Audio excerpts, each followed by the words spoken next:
الحمد لله حمدا كثيرا طيبا مباركا فيه وأشهد أن لا إله إلا الله وحده لا شريك له وأشهد أن محمدا عبده ورسوله صلى الله عليه وعلى آله وصحبه أجمعين أما بعد السلام عليكم ورحمة الله وبركاته. Kita bersyukur pada Allah Subhanahu wa taala. Kita berkumpul di rumah Allah Subhanahu wa taala dalam rangka untuk mempelajari bagian dari syarat Allah Subhanahu wa taala yang akan mengantarkan kita kepada kebahagiaan baik di dunia maupun di akhirat. Dalam pernah suatu ketika memberikan kabar gembira terkait dengan orang-orang yang duduk di rumah Allah Subhanahu wa taala, berkumpul di rumah Allah Subhanahu wa taala untuk mempelajari syariat Allah Subhanahu wa taala.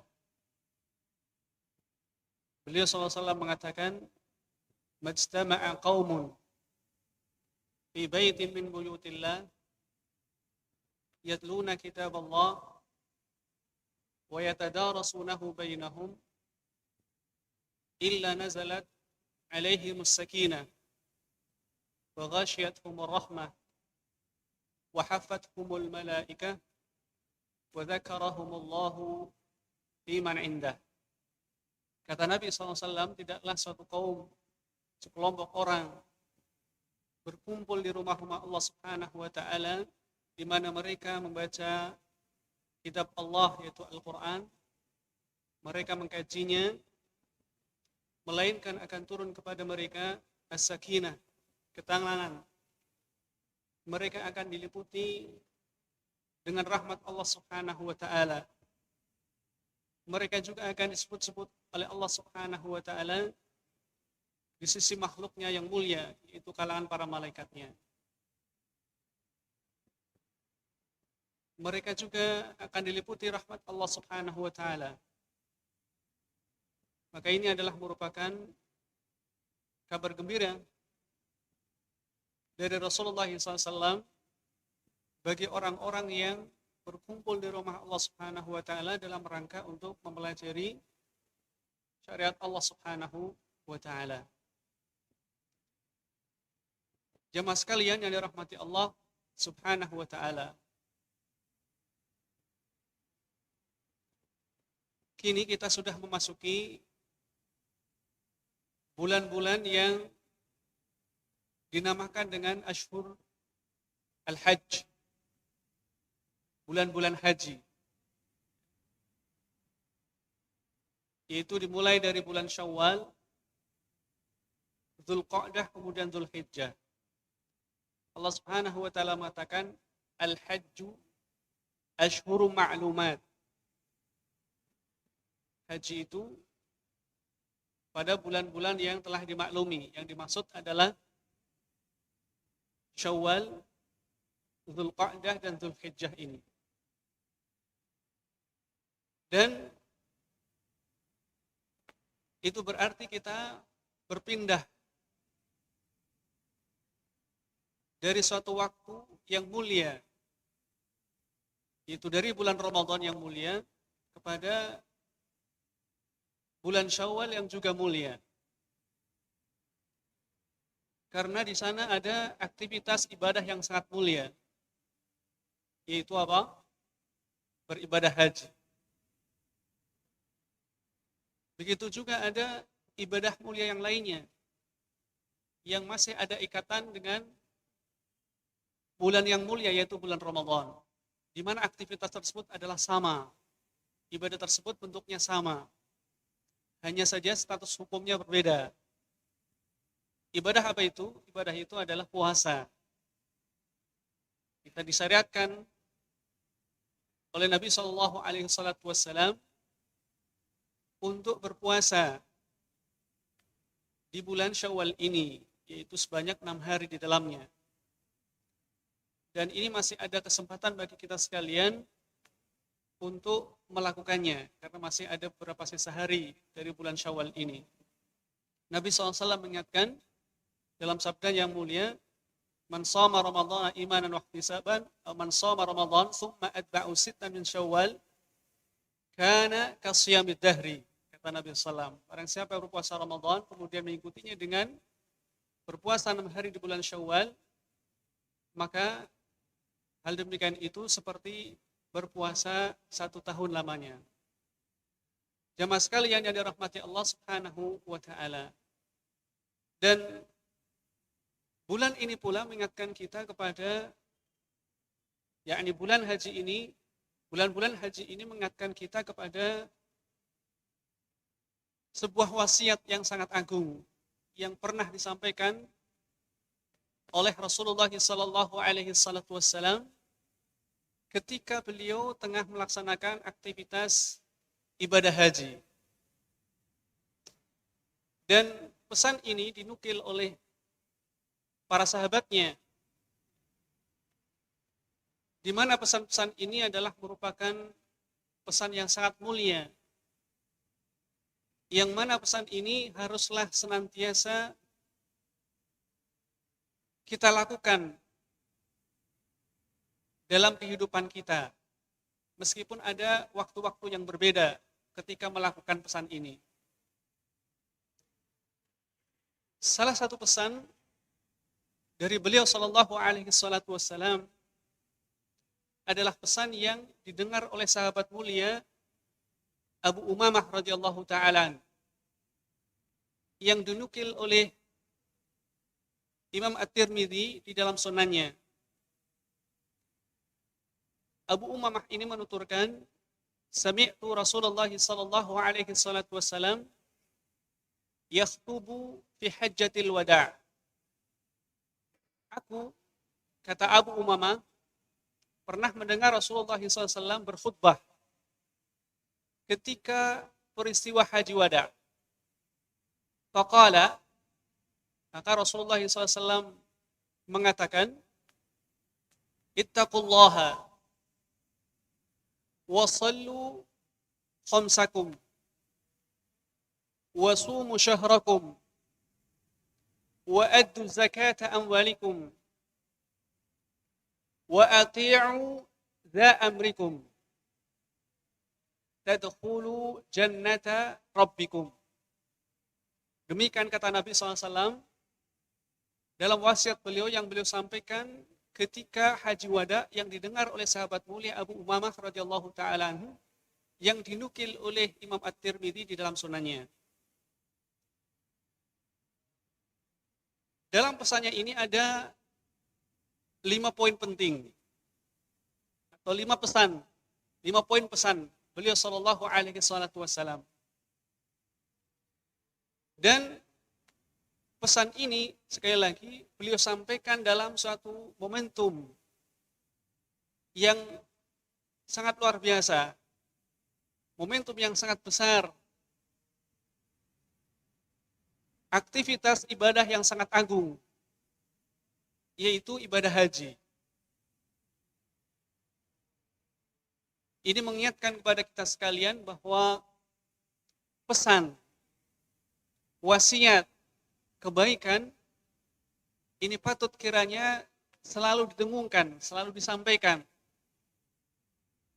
oleh orang yang mengerti tentang syariat Allah Subhanahu wa taala, baik secara individual maupun secara komunal.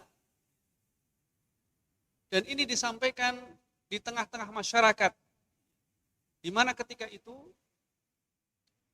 jumlah yang melakukan aktivitas ibadah haji ini yang bersama dengan beliau SAW ketika itu banyak sekali. Banyak sekali. Marilah kita lihat poin demi poin dari wasiat Nabi SAW yang mulia ini, yang beliau sampaikan ketika itu. Poin yang pertama, beliau sallallahu alaihi wasallam mengatakan, ittaqullah, bertakwalah kalian kepada Allah. Ini poin yang pertama, wasiat agar kita bertakwa kepada Allah Subhanahu wa taala. Meskipun wasiat ini ketika itu disampaikan kepada para sahabatnya yang ikut serta berjamaah haji, namun demikian ini tidak berarti bahwa pesan ini hanya diperuntukkan kepada mereka. Pesan ini juga diperuntukkan kepada kita agar kita bertakwa kepada Allah Subhanahu wa taala. Kemudian beliau SAW berpesan, wasallu khamsakum. Ini pesan yang kedua. Hendaklah kalian melakukan sholat 5 waktu. Kemudian pesan yang ketiga, beliau SAW mengatakan, wa addu zakat wa sumu syahrakum. Dan puasalah di bulan kalian. Maksudnya adalah berpuasalah kalian di bulan Ramadan. Kemudian yang keempat beliau mengatakan wa addu zakata amwalikum. Tunaikanlah oleh kalian zakat harta kalian. Kemudian pesan yang kelima beliau mengatakan wa ati'u dza amrikum. Taatilah oleh kalian waliul amri di antara kalian. Selanjutnya beliau mengatakan tadkhulu jannata rabbikum. Niscaya kalian akan masuk ke dalam surga Rabb kalian. Jadi dalam pesan ini beliau menyampaikan 5 poin yang kesemua poin itu adalah sebuah perintah. Perintah untuk bertakwa, perintah untuk melaksanakan sholat 5 waktu, perintah untuk menunaikan zakat, perintah untuk berpuasa di bulan Ramadan, kemudian perintah untuk mentaati waliul amri. Dan yang menariknya kemudian Nabi SAW itu menyebutkan tentang balasan yang akan didapatkan oleh orang-orang yang mentaati Rasulullah SAW ini, mentaati perintah beliau SAW ini. Beliau mengatakan, tadkhulu jannata rabbikum. Kalau kalian melaksanakan perintah-perintah tersebut, kalian bertakwa kepada Allah, kalian melaksanakan sholat 5 waktu, kalian menunaikan zakat harta kalian, kalian berpuasa di bulan Ramadan, kalian taat kepada waliul amri, niscaya kalian akan masuk ke dalam surga Rabb kalian. Dan ini juga mengingatkan kita sekalian, jamaah sekalian, tentang sebuah keutamaan yang dijanjikan oleh Rasulullah SAW ketika mereka mentaati Rasulullah SAW. Termasuk di dalamnya adalah mentaati perintah beliau sallallahu alaihi wasallam. Dalam sebuah hadis disebutkan dari sahabat mulia Abu Hurairah radhiyallahu taala anhu, dia menuturkan bahwa Rasulullah SAW pernah mengatakan kepada para sahabatnya, beliau mengatakan, kullu ummati yadkhulunal jannata illa man aba. Semua umatku akan masuk ke dalam surga kecuali yang enggan. Ketika mendengar apa yang disampaikan oleh Rasulullah SAW ini, para sahabat keheranan sehingga kemudian mereka mengatakan, kiranyakah ada orang yang enggan untuk masuk surga itu? Wa ma ya'ba. Siapakah gerangan orang yang enggan itu ya Rasulullah, wahai Rasulullah? Kemudian Rasulullah SAW jawab seraya mengatakan, man ata'ani dakhalal jannah wa man asani faqad aba. Barang siapa yang mentaatiku, maka dia akan masuk ke dalam surga. Wa man asani faqad aba. Dan barang siapa yang tidak mentaatiku, menentangku, maka dia adalah orang yang enggan untuk masuk surga itu. Jadi ketika seorang hamba Allah Subhanahu wa taala dia mentaati Rasulnya SAW, maka dia akan mendapatkan keutamaan yang mulia ini, yaitu bahwa Allah Subhanahu wa taala akan memasukkannya ke dalam surganya. Jamaah sekalian yang dirahmati Allah Subhanahu wa taala. Nabi SAW mengatakan di poin yang pertama, ittaqullah. Bertakwalah kalian kepada Allah. Perhatikan kapan ungkapan ini, nasihat ini beliau sampaikan. Beliau sampaikan sekali lagi di momen aktivitas ibadah yang sangat mulia, yaitu ibadah haji. Ini menunjukkan bahwa aktivitas ibadah yang dilakukan oleh seorang itu hendaklah diiringi atau dibarengi atau disertai dengan ketakwaan kepada Allah Subhanahu wa taala. Bahwa ketakwaan kepada Allah Subhanahu wa taala haruslah mengiringi aktivitas ibadah yang dilakukan oleh seorang hamba kepada Allah Subhanahu wa taala. Apalagi ibadah tersebut terkait dengan ibadah yang sangat mulia, yaitu ibadah haji ini atau umroh. Di mana ibadah ini membutuhkan banyak hal pengorbanan.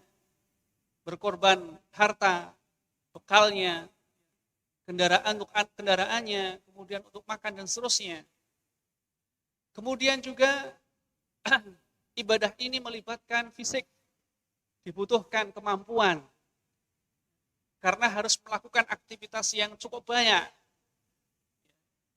Ada tawaf yang harus berjubel dengan banyak orang, yang dilakukan 7 kali, kemudian ada sa'i, 7 kali, kemudian juga ada wukuf di Arafah, mabit di Mina, di Muzdalifah, lempar jumroh dan seterusnya. Itu kesemuanya membutuhkan kepada kekuatan fisik, membutuhkan kepada kekuatan fisik. Ini menunjukkan bahwa ibadah ini membutuhkan kepada pengorbanan. Dan pengorbanan itu membutuhkan kepada ketakwaan. Rasa takut kepada Allah Subhanahu wa ta'ala. Oleh karenanya, ketika seorang melakukan ibadah haji, dia harus membekali dirinya. Dan ternyata bekal yang terbaik yang dibawa oleh seorang yang telah melakukan ibadah haji atau umrah itu tidak lain dan tidak bukan adalah takwa. Allah Subhanahu wa taala mengingatkan, wa tazawwadu fa inna khairaz zadi at-taqwa. Berbekalah kalian. Ungkapan ini terkait dengan seorang yang melakukan ibadah haji, namun dia tidak membawa bekal apa-apa. Dia mengatakan saya bertawakal kepada Allah. Sehingga akhirnya dia harus meminta-minta kepada orang lain untuk memenuhi kebutuhan yang dibutuhkannya ketika itu. Ini ditegur. Itu artinya bahwa hendaklah kalian itu berbekal ketika melakukan ibadah haji, dan ketahuilah bahwa bekal terbaik yang kalian bawa itu adalah ketakwaan, rasa takut kalian kepada Allah Subhanahu wa taala. Sehingga ini akan menjadikan orang ketika melakukan ibadah tersebut dia akan secara baik menunaikannya. Oleh karenanya, ketakwaan kepada Allah ketika melaksanakan ibadah haji ini bentuknya sangat banyak. Ada yang terkait dengan bekal tadi. Terkait dengan bekal ini, haruslah seorang membekali diri dengan bekal yang halal. Tidak boleh kemudian bekal yang dibawa tersebut adalah bekal yang haram. Kenapa demikian? Karena ketika seorang membekali dirinya dengan bekal yang haram, berasal dari penghasilan yang haram, ini tidak akan menjadikannya mendapatkan keuntungan di dalam melaksanakan ibadah hajinya. Imam Al-Bazzar di dalam musnadnya, beliau menyebutkan gambaran tentang sebuah kerugian bagi orang yang melaksanakan ibadah haji ini, sementara bekalnya berasal dari sumber penghasilan yang halal, yang haram. Dikatakan bahwa Rasulullah SAW bersabda, barang siapa yang berkunjung ke rumah ini dalam rangka untuk umrah atau untuk haji, sementara bekalnya itu berasal dari sesuatu yang haram, maka sesungguhnya dia itu sedang tidak melakukan ketaatan kepada Allah. Padahal apa yang dilakukan dalam aktivitas haji itu merupakan ketaatan kepada Allah, tetapi dikatakan bahwa orang tersebut tidak melakukan ketaatan kepada Allah. Sebabnya apa? Bekalnya adalah bersumber dari sesuatu yang haram. Kemudian ketika dia mulai untuk melakukan aktivitas ibadah hajinya dengan mengucapkan labbaika Allahumma labbaik, saya penuhi panggilanmu ya Allah, apa dikatakan padanya? La labbaika wala sa'daik. Bahwa apa yang diinginkan itu tidak akan didapatkannya. Kenapa? Kasbuka min haram.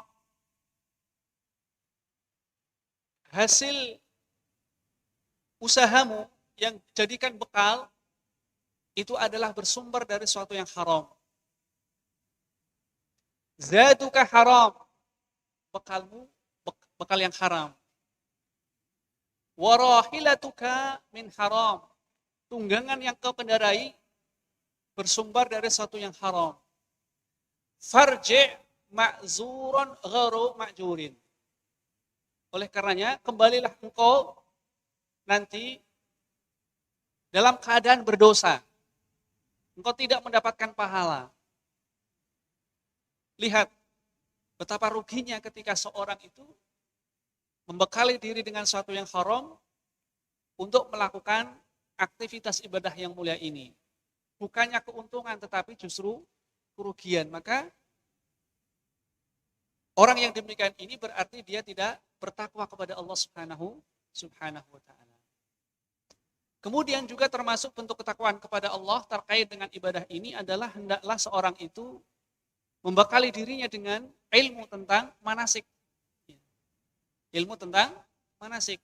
Agar dia bisa melakukan ibadah itu sesuai dengan petunjuk Nabi SAW. Sehingga berpeluang untuk mendapatkan kebaikan. Karena Nabi SAW mengatakan, lita'khudhu anni manasikaku. Hendaklah kalian itu mengambil dariku aktivitas manasik ibadah haji kalian. Tidak asal-asalan melakukan ibadah itu. Harus sesuai dengan petunjuk Nabi Shallallahu Alaihi Wasallam. Karenanya ketika seorang dia membekali dirinya dengan ilmu tentang manasik ini termasuk bagian dari bentuk ketakwaan seorang hamba kepada Allah Subhanahu wa taala. Karena seorang hamba diperintahkan untuk mengikuti, meneladani Rasulullah SAW. Dan Rasulullah SAW sendiri juga mengatakan demikian itu tadi. Hendaklah mereka itu mengambil tata cara manasik hajinya itu sesuai dengan petunjuk Rasulullah Sallallahu Alaihi Wasallam. Ikhwatal iman yang dirahmati Allah Subhanahu wa taala. Kemudian apakah pertanyaannya? Kalau ini wasiat takwa itu disampaikan di momentum ibadah. Apakah itu berarti bahwa selain daripada aktivitas ibadah itu tidak dibutuhkan untuk disertai dengan ketakwaan kepada Allah Subhanahu wa taala? Jawabannya tidak. Itu artinya bahwa hal-hal yang lainnya di luar daripada aktivitas ibadah itu juga harus diiringi dengan ketakwaan kepada Allah Subhanahu wa taala. Semisal kita lihat dalam aktivitas muamalah, kegiatan sehari-hari kita, mencari nafkah misalnya, maka aktivitas ini pun sangat membutuhkan untuk diiringi dengan ketakwaan seorang hamba kepada Allah Subhanahu wa taala. Nabi SAW pernah bersabda dalam sebuah hadis yang diriwayatkan oleh Imam Ibnu Majah. Beliau mengatakan, ayuhan nas, wahai manusia, ittaqullaha, bertakwalah kalian kepada Allah, wa ajmilu fit talab, dan perbaguslah oleh kalian upaya untuk mendapatkan rezeki. Wa ajmilu fit talab, dan perbaguslah oleh kalian upaya untuk mendapatkan rezeki. Kemudian beliau sallallahu alaihi wasallam mengatakan, fa innan nafsa lan tamuta hatta yastawfiya rizqaha wa in abta'a anha. Bahwa jiwa itu tidak akan mati sebelum dia itu mengenyam jatahnya secara sempurna. Meskipun datangnya itu terlambat. Kemudian beliau kembali mengingatkan, ayyuhan nas, wahai manusia, ittaqullaha, bertakwalah kalian kepada Allah, wa ajmilu fit talab, perbaguslah oleh kalian upaya untuk mendapatkan rezeki Allah Subhanahu wa taala. Kemudian beliau menunjukkan bagaimana bentuk ketakwaan seorang hamba ketika dia mencari karunia dari Allah Subhanahu wa taala ini. Beliau mengatakan, khudhu mahalla wada'u maharuma. Ambillah yang halal, tinggalkan yang haram. Coba perhatikan dalam hadis ini, berapa kali beliau mengulangi wasiat untuk bertakwa kepada Allah terkait dengan aktivitas orang mencari karunia rezeki dari Allah Subhanahu wa taala. 2 kali. Beliau mengulangi wasiatnya ini untuk bertakwa kepada Allah Subhanahu wa taala. Ini menunjukkan di samping tadi bahwa ketakwaan itu harus mengiringi, menyertai upaya seorang hamba untuk mencari rezeki Allah, juga mengingatkan betapa pentingnya ketakwaan itu. Ketika seorang hamba tidak bertakwa kepada Allah, apa yang terjadi?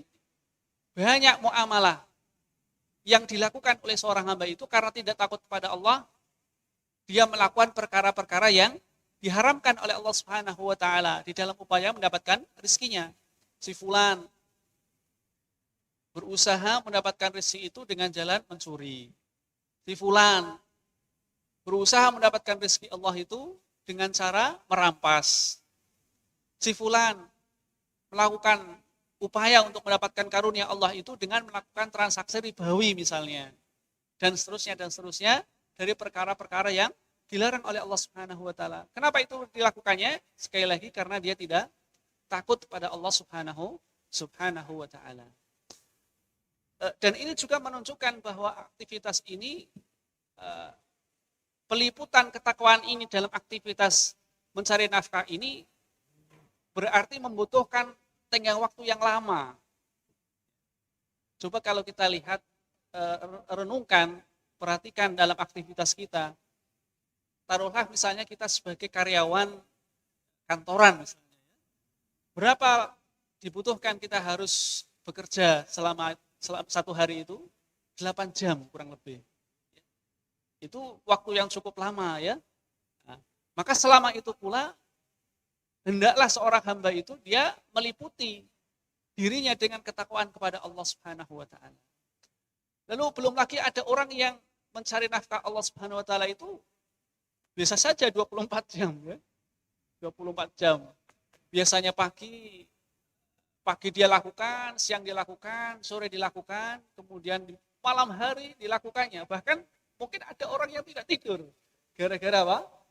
Mencari ini. Apalagi di zaman kita, Masya Allah, sarana untuk mendapatkan rezeki Allah Subhanahu wa taala itu dibuka begitu lebarnya. Didukung dengan sarana-sarana yang memudahkan untuk mendapatkannya, untuk berusaha mendapatkan rezeki Allah Subhanahu wa taala tersebut. Oleh karenanya, sekali lagi ini membutuhkan untuk senantiasa menghiasi diri kita dengan ketakwaan kepada Allah Subhanahu wa taala. Baik. Kemudian hal yang lainnya, kondisi seorang hamba, kadang dia itu mendapatkan nikmat, ya enggak? Iya. Begitu juga sebaliknya, kadang dia mendapatkan cobaan, musibah.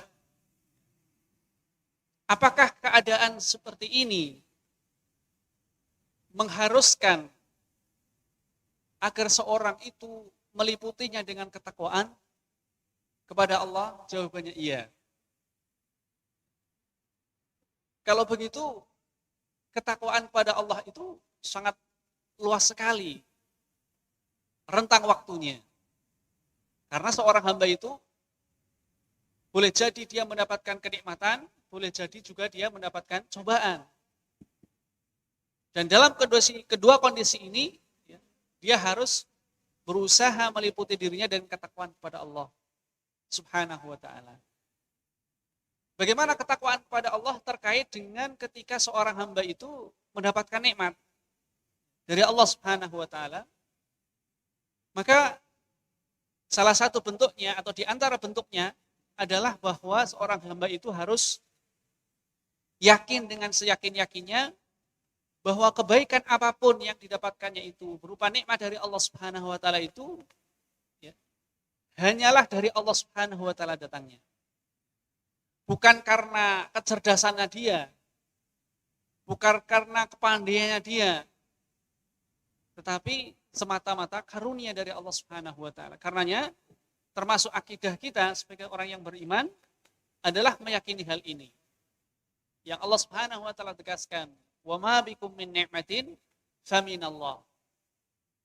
Kenikmatan apapun yang kalian dapatkan itu adalah semata-mata dari Allah Subhanahu wa taala.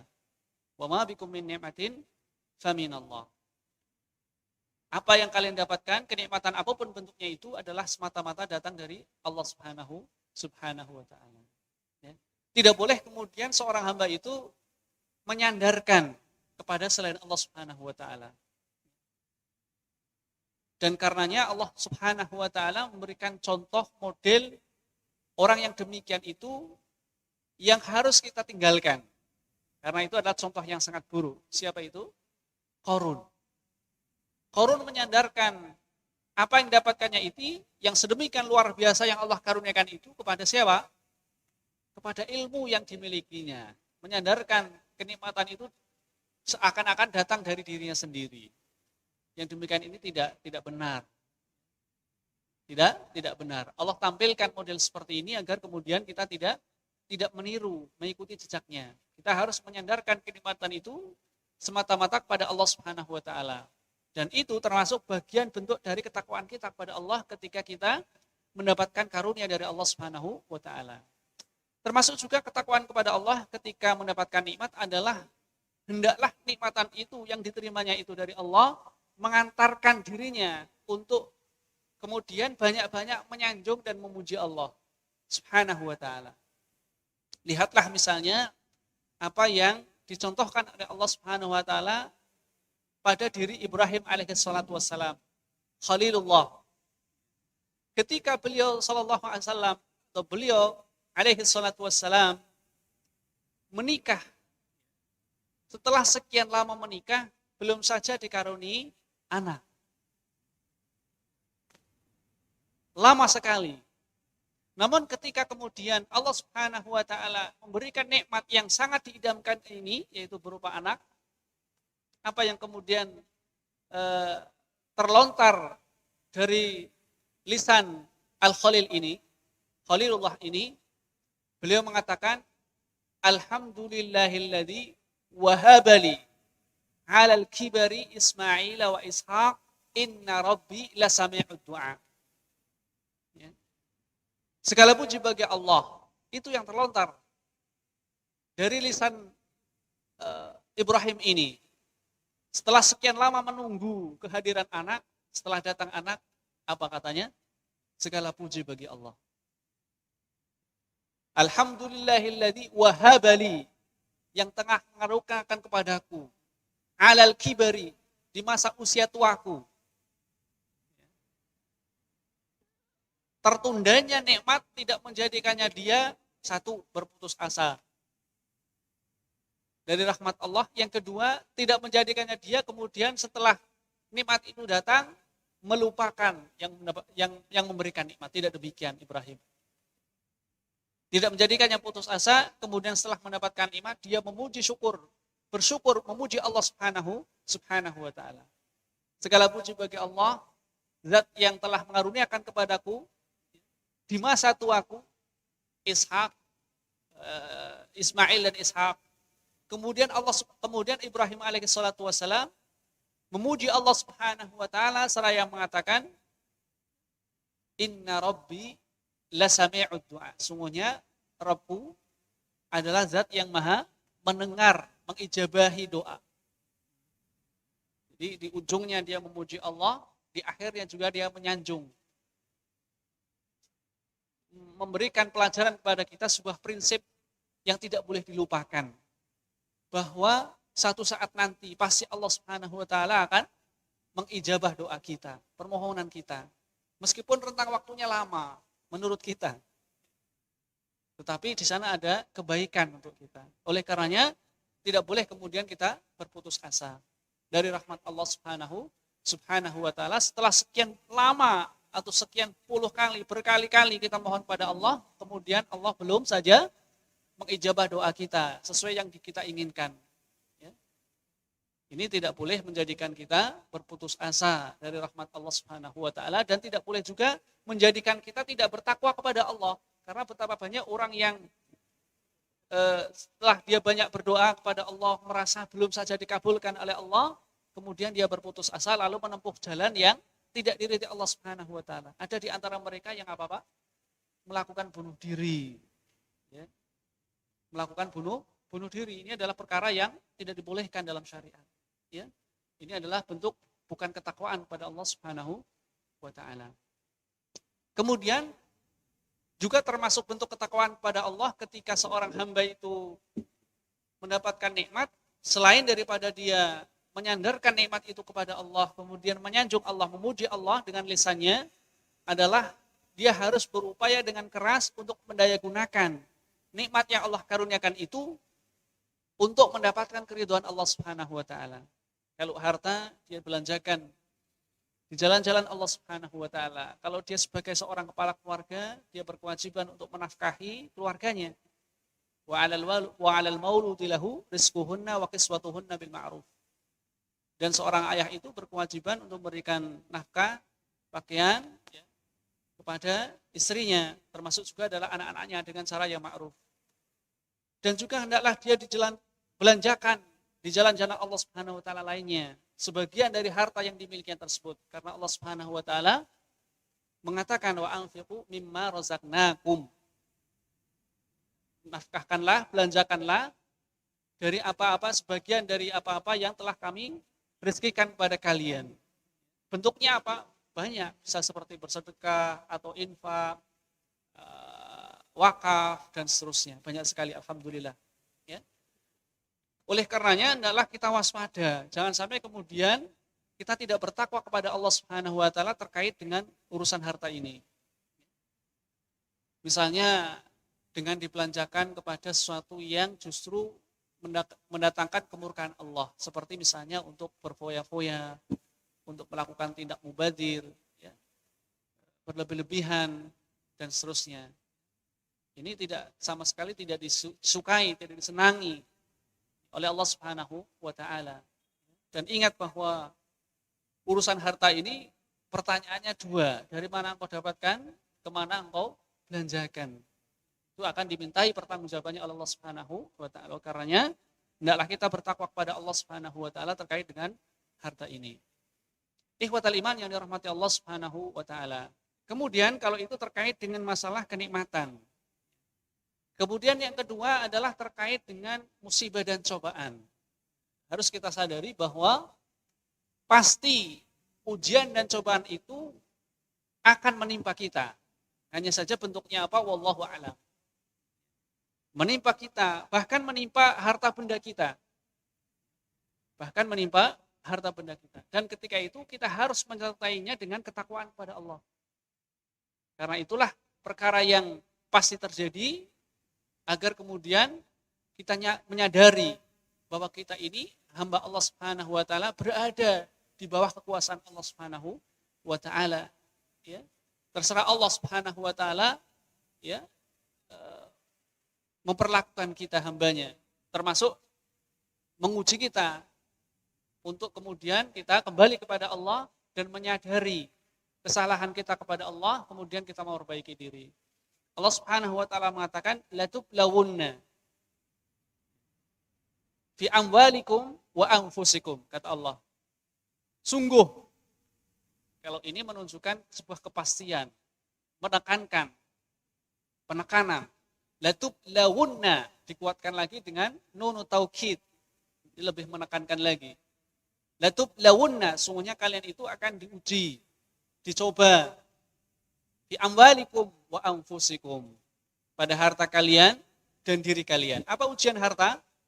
Boleh jadi harta itu berkurang, padahal kita sudah mendapatkannya, kemudian harta itu berkurang. Sedih tidak kira-kira?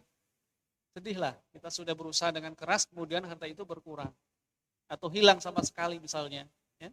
Maka betapa sedih ketika kita melihat orang kehilangan motornya misalnya, kehilangan uangnya yang sedemikian dibutuhkan, ya, luar biasa, dia sedih oleh karenanya. Itu adalah bagian dari ujian dan cobaan yang pasti akan terjadi. Hanya kapan Allah a'lam. Bentuknya juga berbeda-beda, bermacam-macam. Latublawunna fi amwalikum. Ujian terkait dengan masalah harta juga boleh jadi harta itu bukan berkurang, tapi bertambah. Ini juga ujian. Apakah kemudian dia akan bersyukur ataukah kemudian dia akan kufur? Banyak orang yang ketika mendapatkan tambahan harta, apa yang terjadi? Berfoya-foya. Ya. Berfoya-foya, ada yang mabuk-mabukan, ada yang lain-lainnya. Ya. Menggunakan harta tersebut, ya, tidak di jalan Allah Subhanahu wa ta'ala. Kemudian Allah mengatakan, latublawunna fi amwalikum wa fi anfusikum thumma latasma'unna minal ladina utul kitaba min qablikum wa latasma'unna minal ladina min qablikum wa minal ladina asyraku adzan katsira. Dan kalian itu pasti akan mendengar adzan katsira, sesuatu hal yang menyakitkan, yang jumlahnya cukup banyak, yang disampaikan oleh orang-orang selain kalian, selain golongan kalian, dari kalangan ahlul kitab, Yahudi, Nasrani, dan juga dari orang-orang yang menyekutukan Allah, dari kalangan musyrikin Arab, dan juga orang-orang musyrik yang lainnya, selain kalangan Arab. Kemudian Allah Subhanahu wa ta'ala menutupnya dengan ungkapan yang luar biasa. Allah mengatakan, wa in tasbiru wa tattaqu inna dzalika min azmil umur. Tetapi jika kalian itu bersabar dalam menghadapinya, juga menyertainya dengan ketakwaan kepada Allah Subhanahu wa ta'ala, sesungguhnya hal tersebut itu sesuatu yang pasti akan terjadi. Dan kalian pun akan mendapatkan kebaikan ketika kalian itu bersabar menghadapinya, dan kalian menyertainya dengan ketakwaan kepada Allah Subhanahu wa ta'ala. Dan akan merugi ketika seorang itu menyertainya dengan ketidaktakwaan pada Allah. Ketika dia mendapatkan musibah. Seperti misalnya dia terlalu bersedih. Kemudian juga sampai kemudian melukai fisik-fisiknya. Menampar-nampar pipinya. Mengungkapkan kata-kata yang menunjukkan ketidakridhaan dirinya kepada Allah Subhanahu wa ta'ala. Ya. Ini adalah bentuk dari ketakwaan kepada Allah Subhanahu wa ta'ala. Dan sejatinya masih banyak bentuk-bentuk ketakwaan yang lain di selain keempat hal yang tadi kita sebutkan. Mudah-mudahan kita bisa melanjutkannya pada kesempatan yang lain untuk menyebutkan poin ini, poin wasiat beliau SAW untuk bertakwa kepada Allah. Kemudian poin-poin yang lainnya, 4 poin yang lainnya, yaitu wasiat agar kita melakukan sholat, kemudian menunaikan zakat, kemudian berpuasa, kemudian mentaati wali amri. Insyaallah pada kesempatan yang lainnya, bila mana ada, dan kita berharap pada Allah Subhanahu wa ta'ala, mudah-mudahan apa yang telah disampaikan ini menjadi bagian dari ilmu yang bermanfaat, ia akan menjadikan kita mengambil faedahnya, mendapatkan faedahnya dalam kehidupan dunia ini untuk kembali kepada Allah Subhanahu wa ta'ala. Allahumma amin. Wallahu a'lam. Subhanakallahumma wa bihamdika asyhadu an la ilaha illa anta astaghfiruka wa atubu ilaik. Assalamualaikum warahmatullahi wabarakatuh.